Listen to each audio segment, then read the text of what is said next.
Good morning, everyone. It's Monday, May 12th, 2025. My name is Sam Shalhoub, and it's time for your daily dispatch. First up, President Trump signed another executive order to unleash commercial fishing in the Atlantic, again advancing the America First fishing policy. David Steiner, who is a member of the FedEx Board of Directors, has been appointed as the next Postmaster General and CEO of the United States Postal Service. Another successful businessman taking on a government job looks very encouraging to me. Over the weekend, Arizona became the second state to establish a strategic Bitcoin reserve. Now, again, if you would like to learn how to buy or hold Bitcoin, go to samshalhoub.com and you can schedule an appointment directly with me, and I'll walk you through the process. Over the weekend, New York's Attorney General Letitia James has been served a grand jury subpoena in the mortgage fraud criminal probe. Talk about a boomerang. Steak and Shake, the restaurant chain, is accepting Bitcoin payments at all locations starting May 16th, making the cryptocurrency available for more than 100 million customers. President Trump, over the weekend, signed an executive order to establish a national center for homeless veterans, with redirected funds previously spent on services for illegal aliens. Once again, common sense, America first, and I, for one, am glad to see this happen. Over the weekend, President Trump announced that he's negotiated a successful ceasefire and peace between India and Pakistan that was heating up fast.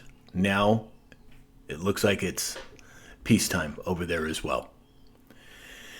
This next story is very interesting, and I would love to hear what you think about it in the comments or send me a message.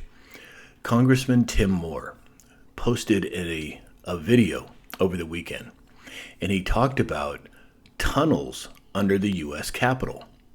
He said construction of the U.S. Capitol building began in the 1700s, and that there are all sorts of little hidden passageways. Will this lead to the deep underground military bases and other tunnels throughout the world? Well, we'll have to wait and see, but it sure looks that way. And again, let me know what you think. According to Zero Hedge, Doge announced another deactivation of 500,000 federal credit cards. This next story is very interesting as well. President Trump's administration is likely to accept a luxury Boeing 747-8 jumbo jet from Qatar's royal family. And what I find very interesting is we've had Boeing in the news for the last couple of years. We've had lots of communications about air traffic control, about plane mishaps. I don't know what this is leading to, and again, I would love to hear your perspective on it if you have some insight. Yesterday, President Trump truthed out what he said would be the biggest truth that he's made so far, and he didn't fail to deliver. Now, it's not exactly what all of us had wanted to see, but it's significant. And he said that prescription, drug, and pharmaceutical prices will be reduced almost immediately by 30 to 80%. Now, how can he do this? Unless full control is in play.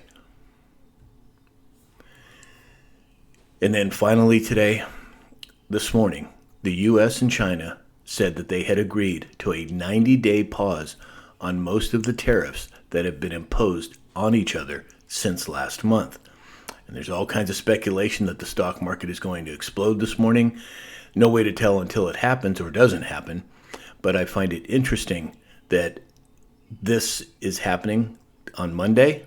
Well, I think it's going to be one of those weeks to buckle up and make sure your tray backs and seat backs are in their full and upright position, because this could be a wild one this week. So That's all we have for today. If you'd like to support this channel, go to samshalhoub.com. There's multiple ways to do it. Or go to mypillow.com/Sam. And in the meantime, I hope you have a great week, and we'll talk again soon.